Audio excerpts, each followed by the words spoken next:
Okay, so our next speaker is Ronan Conlon, and he's conveniently written his title on the wall to me, Asymptotically Conic Calabi-Yau Manifolds.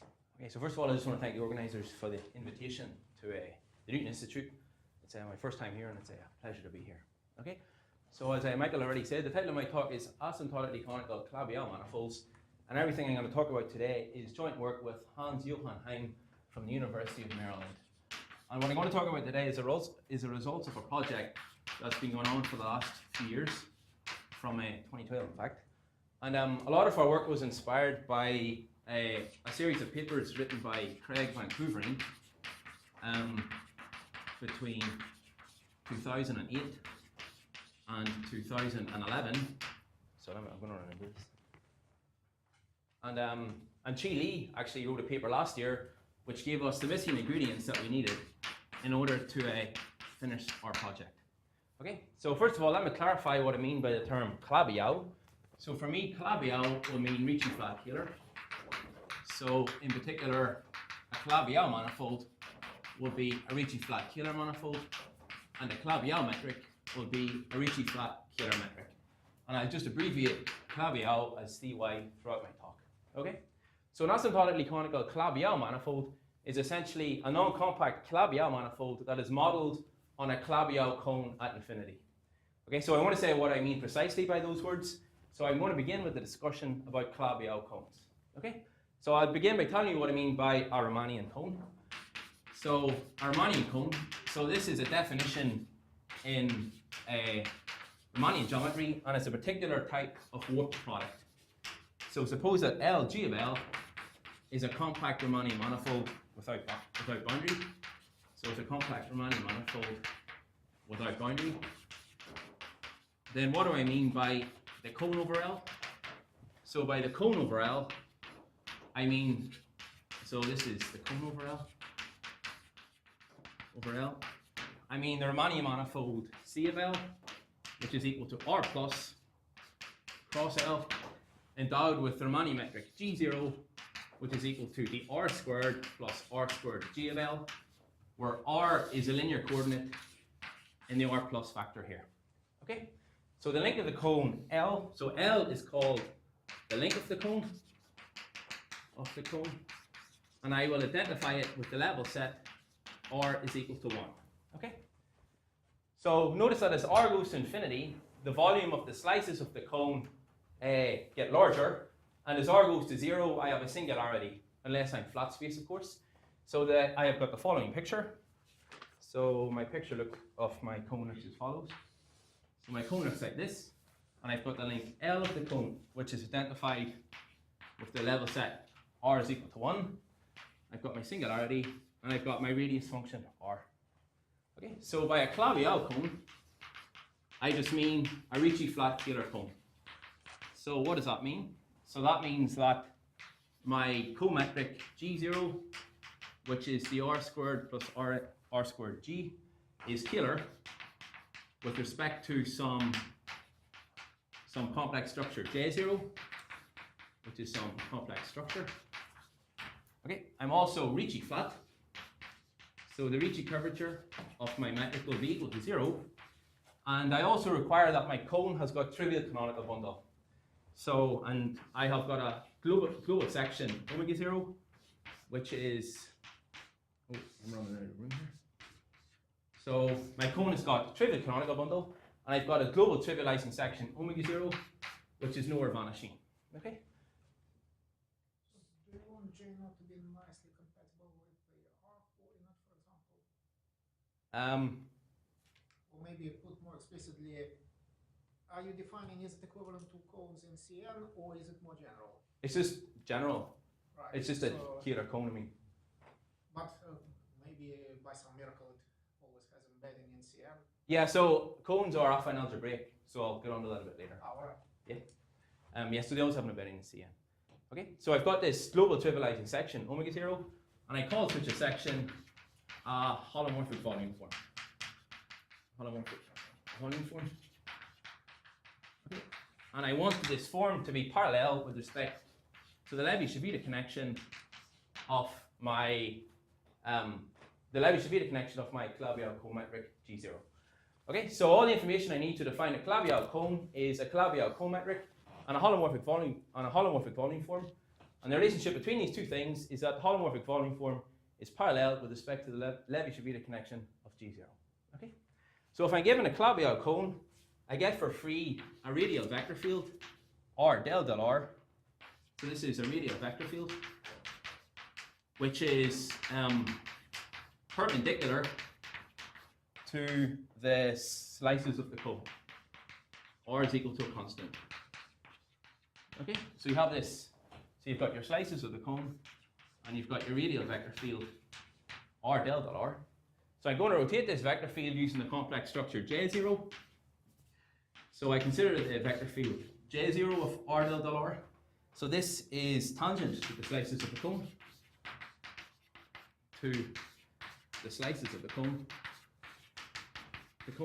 and as it turns out, it's a holomorphic and killing vector field on C0. So it's holomorphic and killing.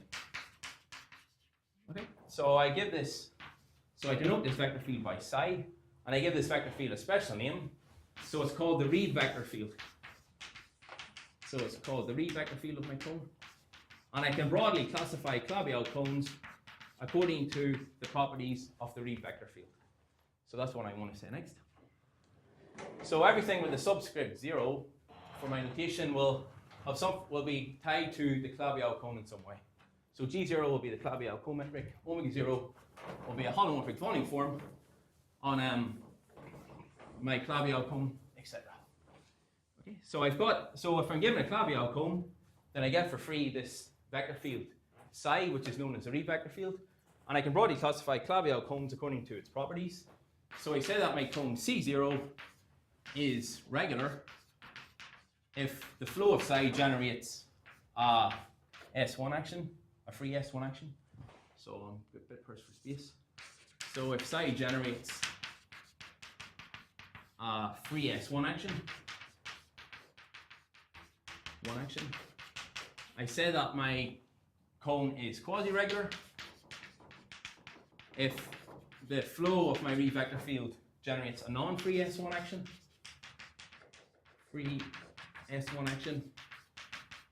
and I say that it's irregular if it generates no S1 action at all.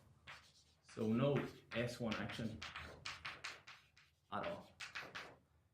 Okay. So we look at the orbits of the flow of psi. So if the orbits of the flow of psi close, then I'm either regular or quasi-regular, depending on whether the induced S1 action is free or not. And if the flow of psi has at least one non-contact orbit, then I'm irregular. Okay. So as it turns out, the Reed vector field generates, so the flow of the Reed vector field generates a torus of holomorphic isometries of my manifold. Okay, so this is the next point I want to make. So the flow of my Reed vector field generates a torus of holomorphic isometries. On C0 on my cone C0, and then I can complexify this to get a C star to the K action. Complexify to get a C star to the K action. Okay. So in the regular and quasi-regular case, I'm going to get a C star action, and in this case, I'm also going to get a C star action. But in the irregular case, I'm going to get the action of a higher rank torus, C star to the K. I'm going to get C star to the K action, where the rank is strictly greater than 1. Okay? So all in all, we're given a Calabi-Yau cone. We have this Reed vector field, which then gives us the action of a torus, of a complex torus. Okay? So the next thing I want to discuss is just some examples of Calabi-Yau cones. So, it's getting messy, sorry. I'll just go back up here. So I just want to discuss some simple examples of Calabi-Yau cones that we're going to care about for the rest of the talk. So So let me start with some examples. So if D is a Kähler-Einstein Fano manifold or orbifold / orbifold, then the contraction of the blowdown, it's in the blowdown of the zero section of the canonical bundle of D, is a regular / quasi-regular Calabi-Yau cone. Calabi-Yau cone. So this is a construction which was due to Calabi. So, and it's called the Calabi ansatz. Okay. So in the case that D is a Fano manifold, the blowdown in the zero section of the canonical bundle of D is a regular Calabi-Yau cone. And whenever you're an orbifold, you get a quasi-regular Calabi-Yau cone. Okay? So notice that this space has indeed got a tautological holomorphic volume form, and that serves as our parallel holomorphic volume form in the definition of Calabi-Yau cone that I gave earlier. Okay? So also the C star action induced by the Reed vector field coincides with the standard C star action on this line bundle. Okay? And finally, as it turns out, every regular and quasi-regular Calabi-Yau cone arises in this fashion on canonical bundles or roots of canonical bundles of Kähler-Einstein Fano manifolds or orbifolds. Okay, so from this point of view, regular and quasi-regular Calabi-Yau cones aren't that interesting. So what about irregular Calabi-Yau cones? So have we got any examples of irregular Calabi-Yau cones? So in the early 90s, Shiger and Tian actually conjectured that irregular Calabi-Yau cones don't exist. And it wasn't until 2004 that we had the first examples due to a team of physicists, Sparks and those guys, who constructed irregular Calabi-Yau cone metrics on cones over S2 cross S3. So they're not of interest for us in this talk. So the irregular examples that we care about for this talk were constructed by Futaki, Ono, and Wang. And they showed that the blowdown in the zero section of the canonical bundle of D, where D is toric, is a toric Fano manifold and not Kähler-Einstein, admits an irregular Calabi-Yau cone metric. So this is due to Futaki, Ono, and Wang. Futaki, Ono, and Wang in 2009. Okay, so in particular, in 2 dimensions, we've got 2 examples of toric Delpatzo surfaces not emitting a Kähler-Einstein metric, P2 blown up at 1 point and P2 blown up at 2 points. And so this tells us that the blowdown in the zero section of the canonical bundle of P2 blown up at 1 point, and similarly for P2 blown up at 2 points, are irregular Calabi-Yau cones.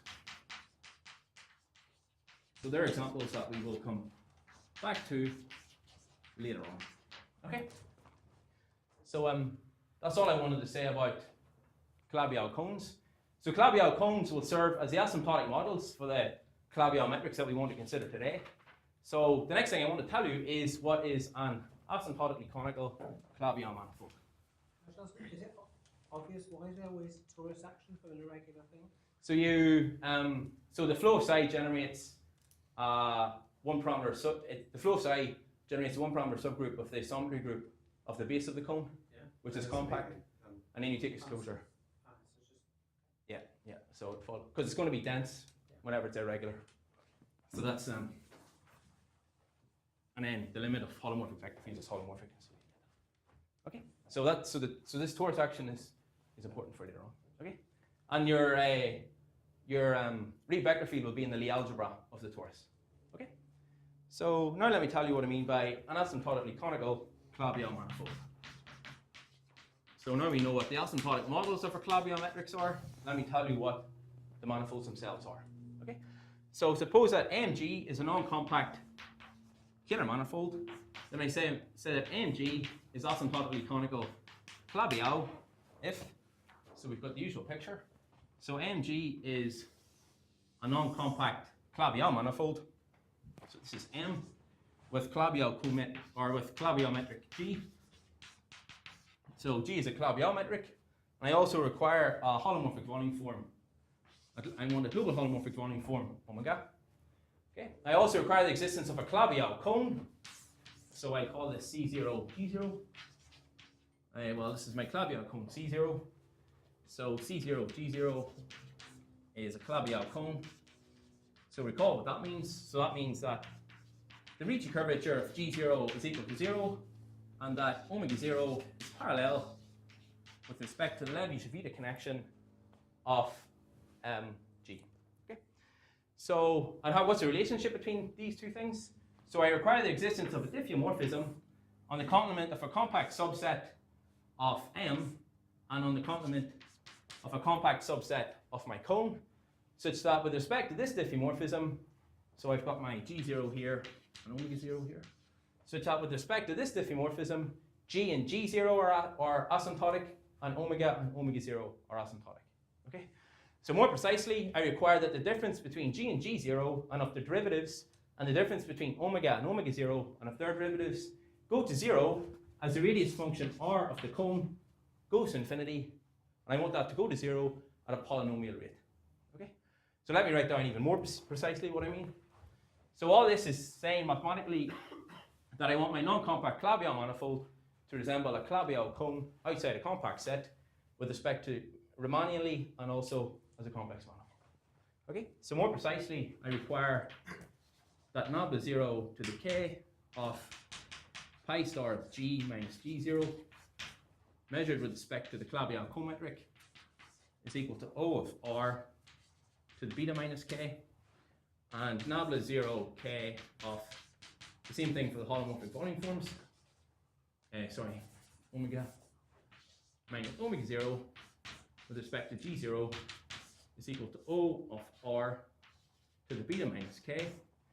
So here beta is some number which is less than 0, and I want this statement to be true for all k greater than or equal to 0, and nabla 0 is a Levi-Civita connection of my Calabi-Yau cone metric.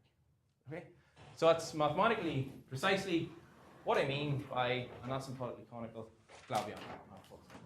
So basically, your non-compact Calabi-Yau manifold resembles a Calabi-Yau cone at infinity. Okay, so let me make a few remarks in this definition. So I guess I'll just get rid of this as well. Lots of space. So the first remark I want to make is that I've drawn the picture of an asymptotically conical Calabi-Yau manifold with one end. Okay, so this is necessarily the case, and this follows from the Cheeger-Gromov splitting theorem. So asymptotically conical Calabi-Yau manifolds necessarily have one end. Necessarily have one end. One end. Oops. And this follows from the Cheeger-Gromov splitting theorem. Cheeger-Gromov. Okay, so the second point I would like to make is that they've got Euclidean volume growth, and this implies by a result of Anderson and Lee that the finite fundamental group. So topologically, they're quite simple, which is probably the reason why we can actually do something. So they have Euclidean volume growth, since they resemble a cone outside a compact set. Hence, they've got finite pi 1. Hence, they've got finite pi 1. And this is due to Lee, a result of Lee in 86, and Anderson a bit later in 91. Okay. So topologically, asymptotically conical Calabi-Yau manifolds are quite simple. Hence, we can probably at least philosophically why we can actually do something. And this third point, which is an important point, is that this map pi in my definition is a priori a diffeomorphism and it's not necessarily holomorphic. So there will exist examples where my map pi is a diffeomorphism and cannot be perturbed to a holomorphic map. Okay, so pi need not be holomorphic. So pi need not be holomorphic. Holomorphic. And finally, if my cone at infinity is flat, then I recover the definition of ALE Calabi-Yau. So whenever C0 is flat, so when my cone is flat, I recover the definition,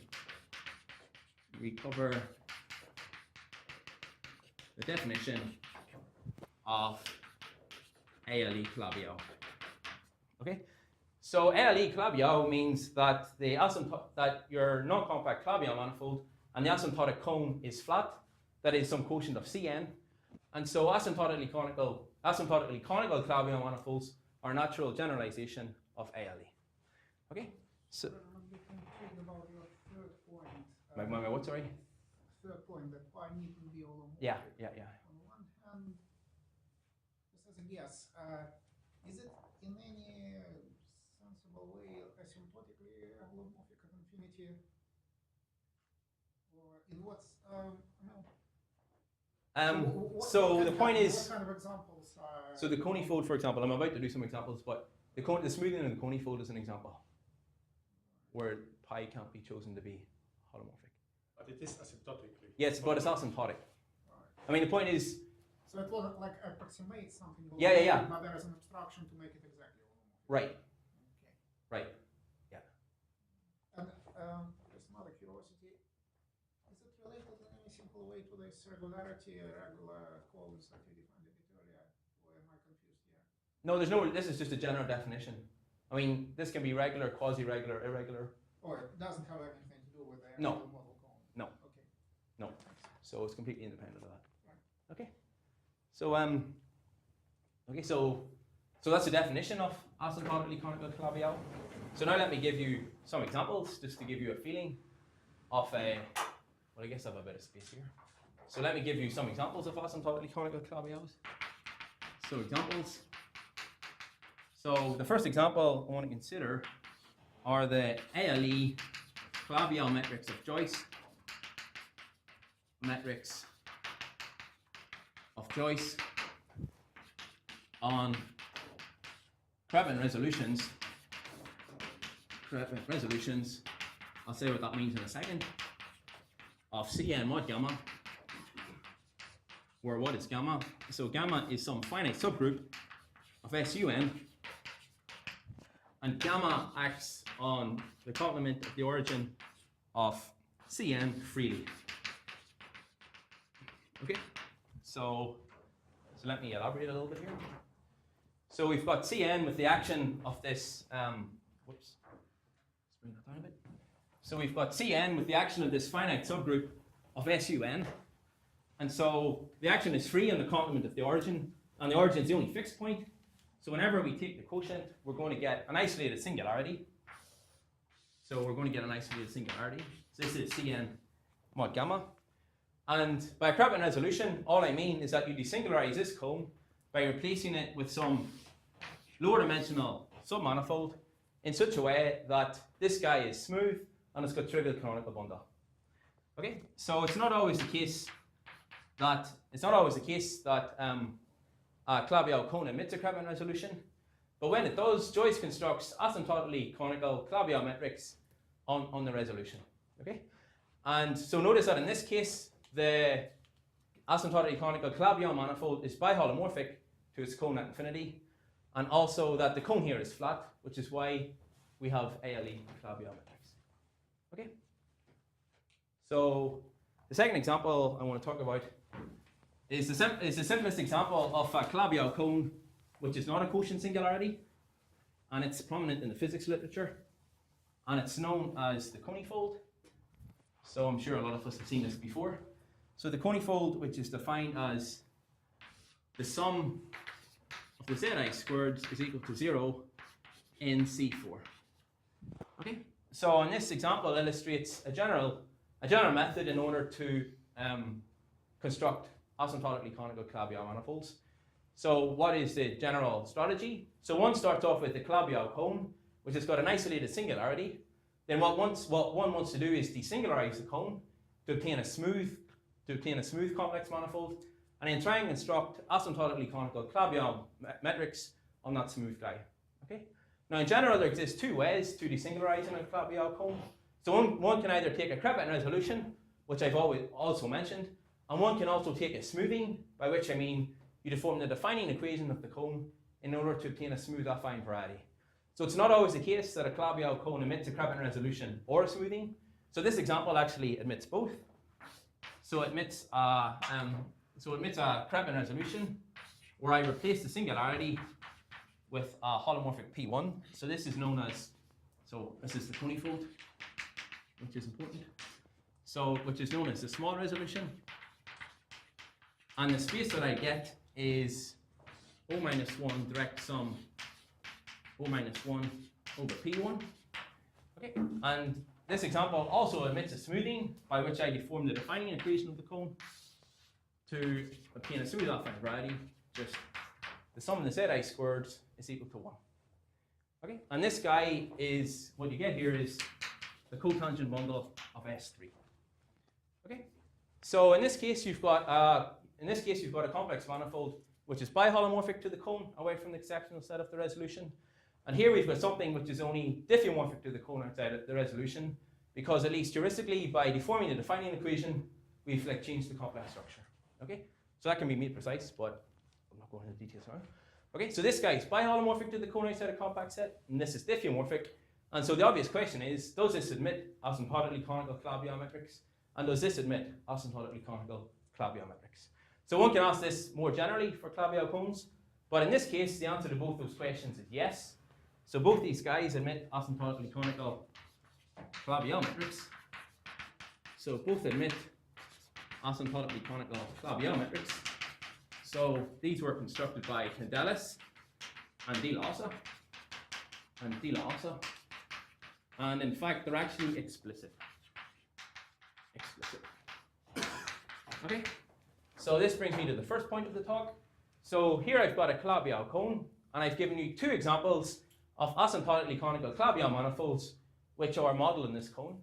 So the first question is there any other examples of asymptotically conical Calabi-Yau manifolds which have this cone at infinity? Okay, so we'll come back to that a little bit later. Then finally, so I've got a metric on the cotangent bundle of S3 here, and this actually fits in to a family of asymptotically conical Calabi-Yau manifolds on the cotangent bundle of Sn, and these were constructed by Stenzel. So these are the final examples that I just want to mention.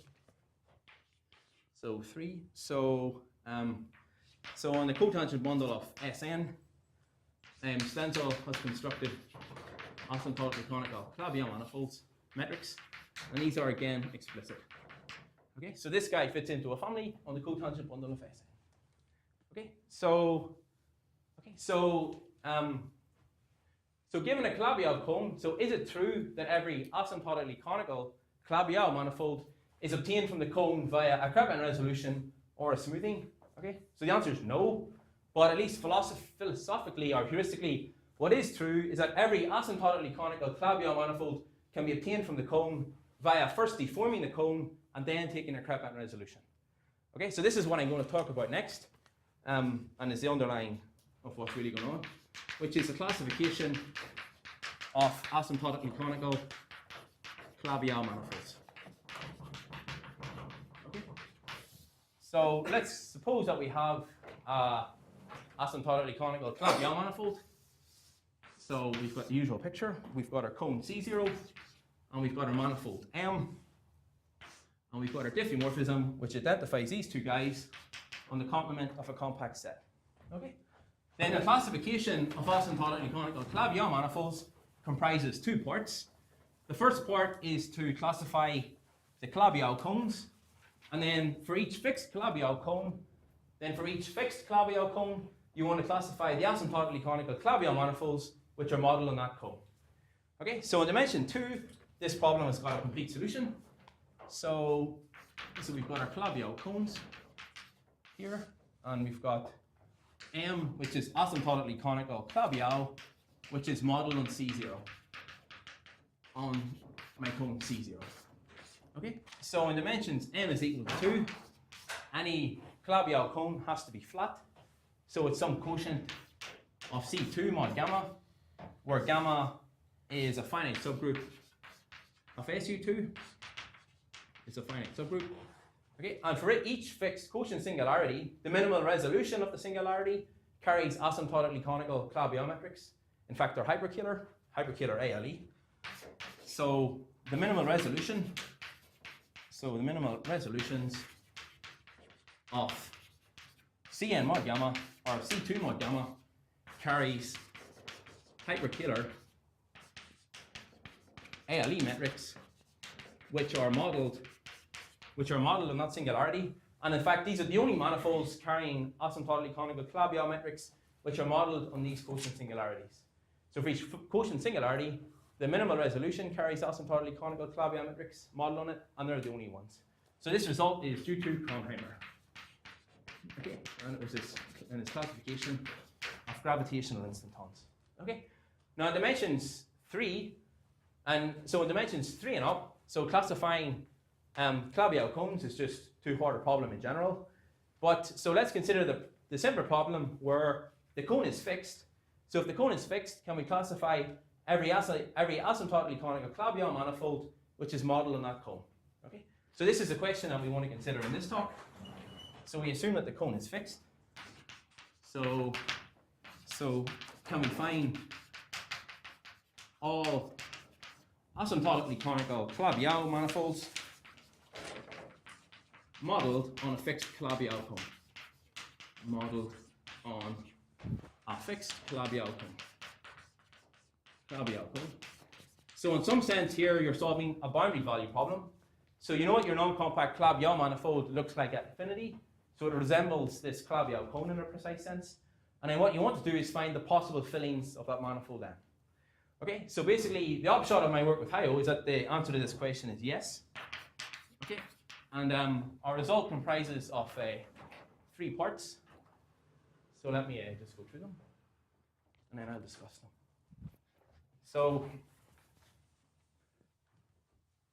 So the results, I'll call them theorem A, B, and C. So theorem A is an existence result, which states the following. So you're given the Calabi-Yau cone, then theorem A is an algorithm that allows you to construct asymptotically conical Calabi-Yau manifolds that are asymptotic to that cone. Okay, so that's what theorem A says. Then theorem B is a classification theorem, which basically says that the algorithm of theorem A generates every asymptotically conical Calabi-Yau manifold modeled on a specific cone. So if you're given an asymptotically conical Calabi-Yau manifold, then it is obtained from the cone using the algorithm of theorem A. Okay, and then theorem C comprises of examples. So for certain Calabi-Yau cones, you can apply theorem A and B and write down an exhaustive list of the asymptotically conical Calabi-Yau manifolds that are asymptotic to that cone. So theorem C is really an application of theorem A and theorem B. Okay, so let me begin by discussing this algorithm, which is a theorem A. So theorem A. Theorem A. So we start off with a Calabi-Yau cone C0, and a Calabi-Yau cone can be given the unique structure of a normal affine algebraic variety. Okay. And recall that my definition, this guy has got trivial canonical bundle, and the Reed vector field psi is the Reed vector field. So this generates a C star to the K action on C0. Okay, so the first step in this algorithm, so to speak, is we deform the cone. So we take a deformation of the cone. So V which is an affine algebraic. So it's an affine algebraic deformation of the cone. The cone is a normal affine algebraic variety, and we take a deformation by deforming the defining equations of the cone. Okay, but we just don't consider any deformation of the cone. We only consider those deformations of negative psi wave, which is kind of the key term in all of this. So let me explain heuristically what that means. So we take our cone, which is cut out by these, which is cut out by some polynomials, and then we deform the polynomials by adding on lower order terms to obtain this affine variety V. But we only consider those deformations of the cone that are obtained by adding on lower order terms, whereby what I mean by lower order is determined by my Reed vector field psi. Okay, So my read vector field psi gives me a precise sense of what adding on lower order terms to my cone C0 is. Okay, so another way, a heuristic way to see this is that so I only consider those deformations of the cone that converge back to the cone at infinity. Where what I mean by converge is determined by my read vector field psi. Okay, so let me give a more precise definition. Is it always true that a Calabi-Yau cone is an affine variety? Yes. So how to see this? So so you can view the cone as a complement of a negative line bundle L over some D as a complement of the zero section of some line bundle, negative line bundle over D. I mean, you just take a quasi-regular read vector field, and then the quotient will give you a Fano manifold. Regular or quasi-regular? No, yeah, but so if you're irregular, you can always find a quasi-regular guy which is close to the irregular. So what I'm saying is every Calabi-Yau cone admits a quasi-regular read vector field. Okay, so then you take that read vector field, you take the quotient, and the quotient will allow you to realize the cone as the complement of the zero section of a line bundle L over this D. Okay, so the orbits of the C star action is gives you a Fano manifold or a Fano orbifold, sorry, by choosing this quasi-regular read vector field. So then what you do is you take the total space of L and you contract the zero section. Okay, so if you have a negative line bundle L over, if you have a negative line bundle L, you can always contract the zero section. So this is a theorem of Grauer. And then this gives you a Stein space, which then you can always embed a Stein space in Cn. Okay, but in order to see that it's affine algebraic, you can compactify this. I mean, you blow down the zero section of the line bundle, and then you can compactify by adding the infinity section. So the infinity section will be an ample divisor, which gives you an embedding into projective space, and then you can use Chau's theorem to see that it's cut out by algebraic functions. Okay, so that's essentially, so it's basically, it really follows from the fact that the cone is it's got this pluri-subharmonic function. So the radius so the radius of the function of the cone is r squared, and the Keeler form is given by delta bar of r squared. So the radius function squared is a pluri-subharmonic function on the cone, and essentially that's the reason that you can find this embedding. Okay, but the precise argument is just what I said there. You realize that it's a total space of some negative line bundle over D, and then you contract the zero section, gives you a Stein space, and then if you compactify that, you get an embedding into a projective space, and just use Chau's theorem to get the algebraic functions. Okay, so that's a little bit technical, but it's an important point. So what was I saying? Oh yeah, so let me say more precisely what I mean by a deformation of negative weight. So modulo a few scaling factors, this is essentially what's going on. So what I want is a sequence of quasi-regular read vector fields psi sub n, which is approaching psi. So I want some quasi-regular read vector fields in the Lie algebra of the cone, in the Lie algebra of the torus, generated by psi, which converge to psi, such that for each n, I can find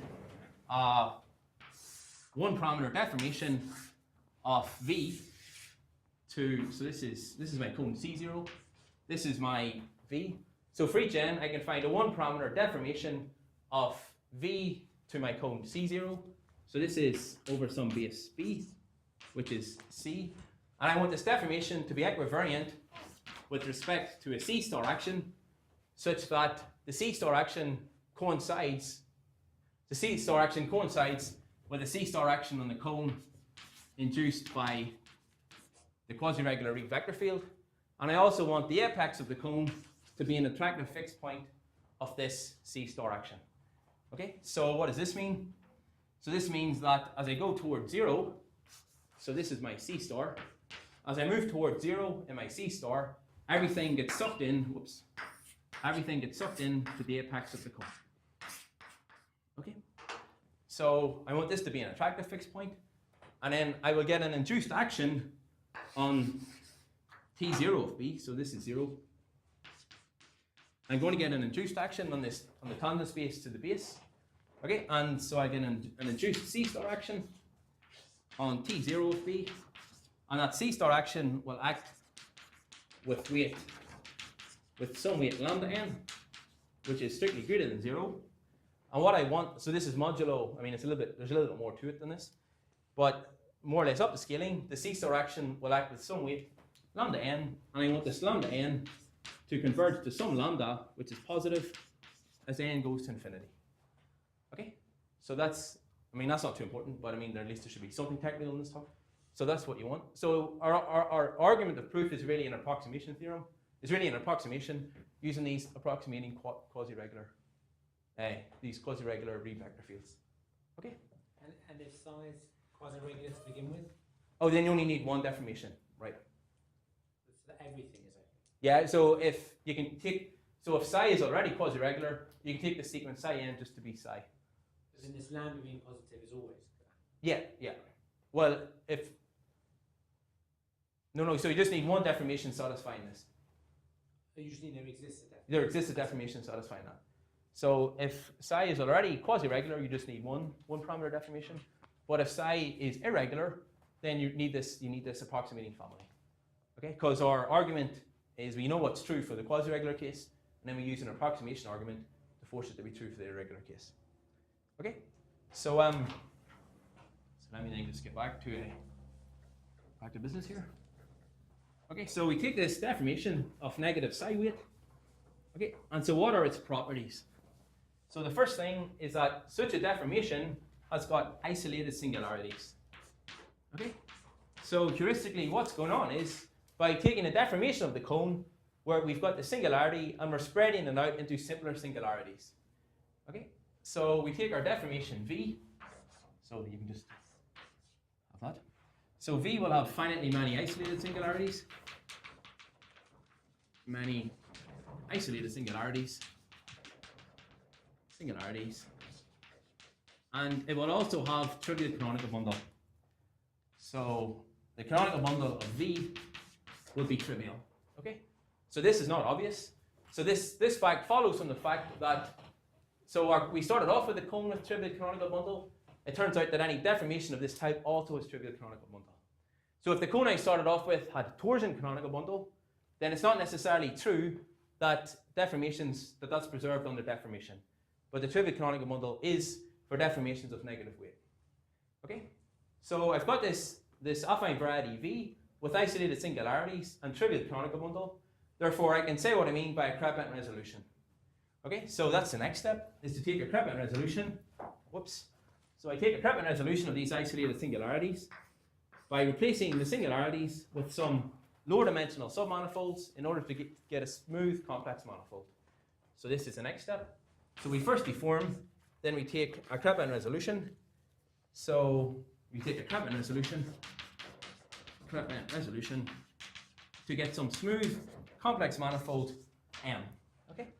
But I don't just consider any Krepin resolution. I only consider Krepin resolutions which are Kähler. So I have to assume that my Krepin resolution is Kähler. Okay? So this is a condition in dimensions n greater than or equal to 3, because by flops and stuff you can get guys which aren't Kähler. Okay? So then I've got my smooth Kähler manifold M, and then the result says that every Kähler class of M admits an asymptotically conical Calabi-Yau metric. So let me make a precise statement. How do you know that once you have these isolated singularities, they do admit? We don't know that. So that's a condition. So first of all, you have to be able to deform, and then you have to be able to take a Krepin resolution. So it's not always a case. And then you have to be able to take a Krepin resolution that's Kähler. So, I mean, these are algebraic geometric questions. Okay? But again, if psi is quasi-regular among all the affine deformations that you've written there, some of them will have this property of there existing this diagram left and some won't, right? You're not saying that every affine deformation is okay. Yeah, we're only taking a subset of those deformations. And it's in some algebraic subset, even that's not so. What do you mean some algebraic subset? Well, I mean, it's among all the affine deformations, you just selected some. Yes. Right? By this condition. Yes. Is that a nice condition? Is there some algebraic? It looks like it should be. So for certain cones it is, yeah. For toric cones and complete intersection cones it is. So that'll, I mean, that's the, yeah, I mean, by adding on, but that's kind of theorem C. That, I mean, the point is this is all checkable for complete intersection cones and toric cones. Okay, so I'll go back to this. Okay, so then you take a Kähler class. So you take some Kähler class. Then the statement is that so for every C, then for all C strictly greater than 0, there exists a unique asymptotically conical Calabi-Yau metric with model where the model at infinity is C times omega 0, where omega 0 is the Calabi-Yau co-metric on the cone that you began with. And here the diffeomorphism is fixed. So the diffeo is fixed. So you really do get a one parameter family of, so the diffeomorphism is fixed, independent of C. So you really do get a one parameter family of Calabi-Yau metrics in each Kähler class. So in general, it's not clear what this constant C, represents. So then the next question is how to identify the Kähler classes on M. So identifying the Kähler classes on M is a completely topological condition. So all you need to check is that the integral of the cohomology class over every compact irreducible subvariety of the exceptional set of this resolution is positive. So this your class is Kähler if and only if the integral of your Kähler class is positive over all d-dimensional compact irreducible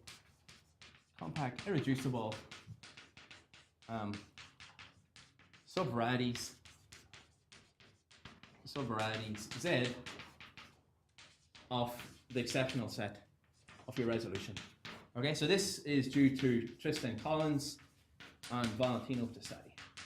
Okay, and it's essentially a singular demi-Epan theorem for singular varieties. Okay, so determining the Kähler classes is a completely topological condition. You just check the integral over the exceptional set. So in particular, if my deformation is smooth here, then every Kähler class, then every cohomology class is a Kähler class. Okay.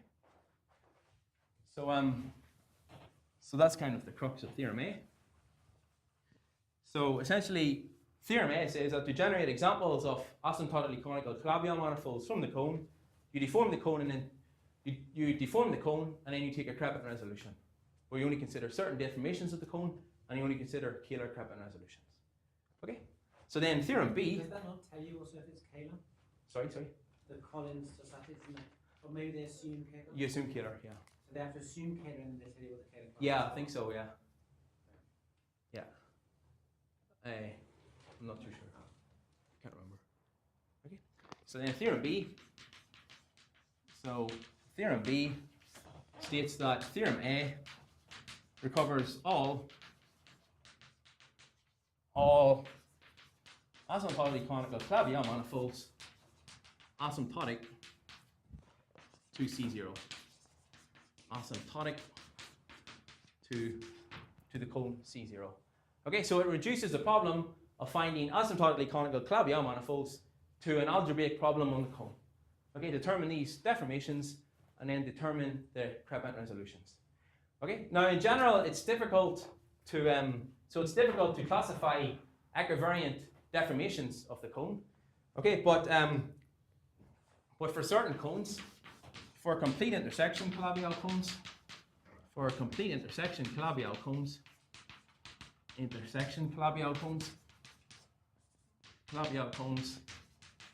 and for toric Calabi-Yau cones, the torus action on the cone actually extends to the whole versal deformation space of the cone. Okay, so the torus action on the cone extends to the versal deformation space of the cone. So this is due to slowly for complete intersections, and it's due to Altman for toric Calabi-Yau cones. So, I think toric Calabi-Yau cones is Altman. You can start with the verse of that. Okay, but the point is, so using this equivariant, so the torus action on the cone extends to an equivariant torus action on the versatile deformation space of the cone. And so using this, you can pull back, using this action, you can pull back any equivariant deformation of the cone back to the versatile deformation space. So for cones of this type, so the versatile deformation space of cones of this type and this type are explicit. And by looking at by analysing the versatile deformation, so you know that every equivariant deformation lies inside the versatile deformation space of these cones. So using this torus action, you can show that. And so by analysing the versatile deformation space of these cones, you can, in theory, apply theorems A and B to write down every asymptotically conical Calabi-Yau manifold, which is asymptotic to a Calabi-Yau cone of this type and this type. Okay, so however, in practice, it's not very feasible because classifying which Creviton resolutions are Kähler, etc. is a difficult problem. However, for simple Calabi-Yau cones, you can write down a complete list. Okay, and this is the content of theorem C, which is probably the most interesting part. So let me just write down the cones, and you can write down an exhaustive list of the asymptotically conical Calabi-Yau manifolds, which are asymptotic to those cones. So this is theorem C. So you've got the cone, and then you've got the asymptotically conical Calabi-Yaus. Okay, so if you start off with C2 mod gamma, where gamma contained in SU2 is finite, then you recover Kornheimer's classification. So these cones are complete intersection Calabi-Yau cones. Classification. Fixation. Okay, so if we take the cone C2 mod Z4, C4 mod Z2. So C4 mod Z2, so this cone is a terminal singularity. So the singularity is terminal, so it doesn't emit any Creviton resolutions. And it also emits no deformations by Schlesinger's rigidity theorem for quotient singularities of dimension 4 and up. And so we get no examples which are asymptotic to this cone. Okay. So if we consider C4 mod Z4, then this guy is again rigid by Schlesinger's rigidity theorem, but it emits a unique Creviton resolution, which is the canonical bundle of P3. Okay. And then, so let's consider the irregular cones I mentioned at the start of the talk. So the canonical bundle of P2 thrown up at one point with a zero section contracted. So this cone is again rigid, so it emits no deformations, but it emits a Creviton resolution, which is just obtained by blowing up the zero section. And you also have got a unique flop of that resolution by flopping the -1 curve in the exceptional set. Okay. So so the next example is a P2 blown up at 2 points. So these cones are toric, which is why we can do this.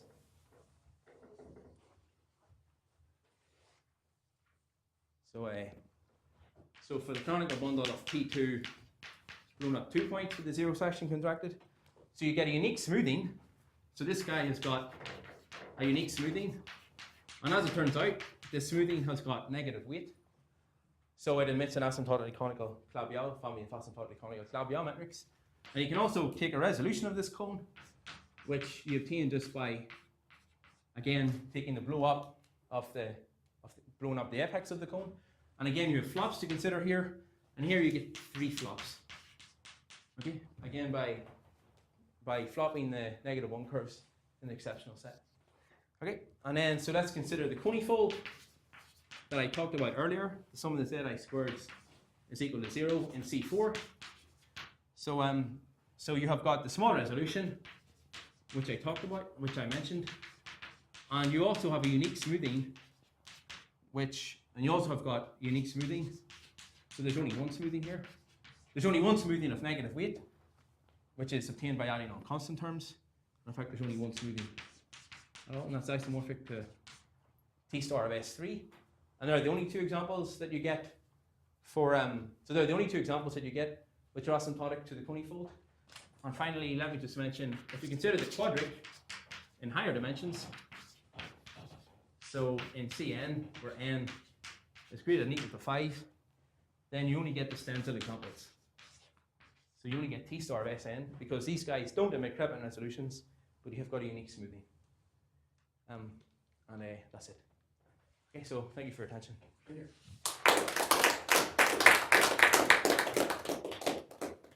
Questions? Yeah, sure. You always have a finite one? I mean, in all these examples, there's a finite number of ACs. The moduli space would be finite, right? So Finite dimensional, finite. I mean, here that you've got actually finite things. yeah, you have a finite list of. So I don't understand. I mean, could there be a one-parameter family? So the underlying manifolds. So these are the underlying manifolds, and then for each manifold, you've got a one-parameter family inside each scalar class. And that's everything. Yeah. But why do you? Okay, but you always have a finite number of manifolds. That's not only for these examples. It's true. It's not obvious. It's not obvious in general. Yeah, because the problem is, so the reason why you can't say that in, let me think. So I think maybe you would have a finite, because I think you take your deformation, then you can compactify it, and then you can, then that defines the deformation. I mean, these deformations of negative weight are ones that extend to deformations of the compactification of the cone, and then I think you can, then Grauert says that that the deformation of the compactification of the cone is finite dimensional. I think his first deformation he constructs. But that's again, that's finite dimensional. Yeah. Finite. Finite. Okay. All right.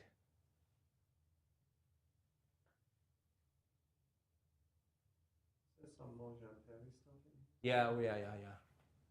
That was to construct the example. That's what? That's to construct the metrics we use one time. Yeah, right. So that's theorem B.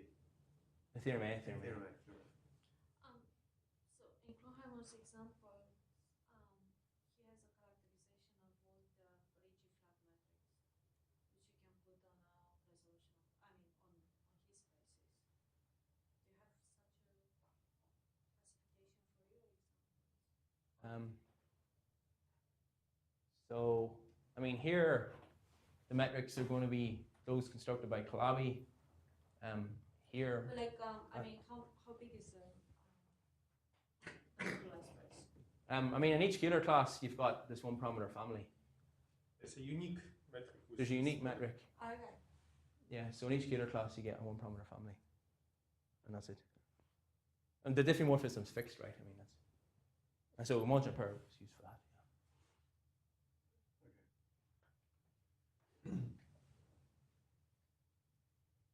Is Sean's doing anything with lower volume growth?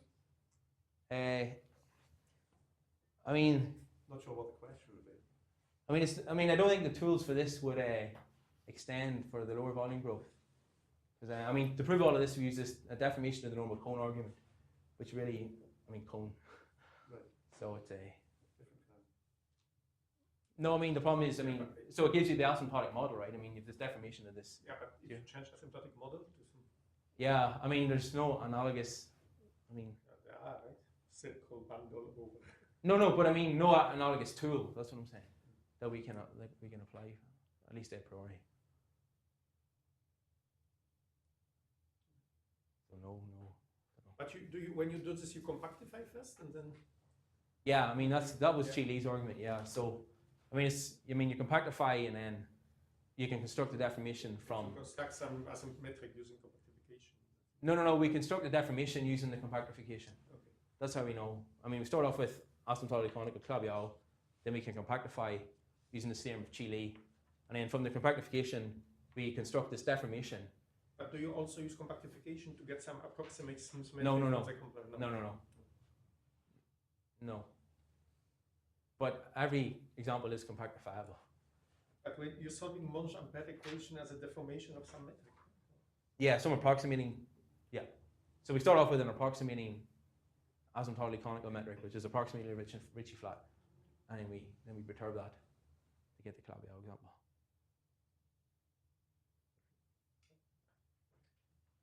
Anything else? Okay.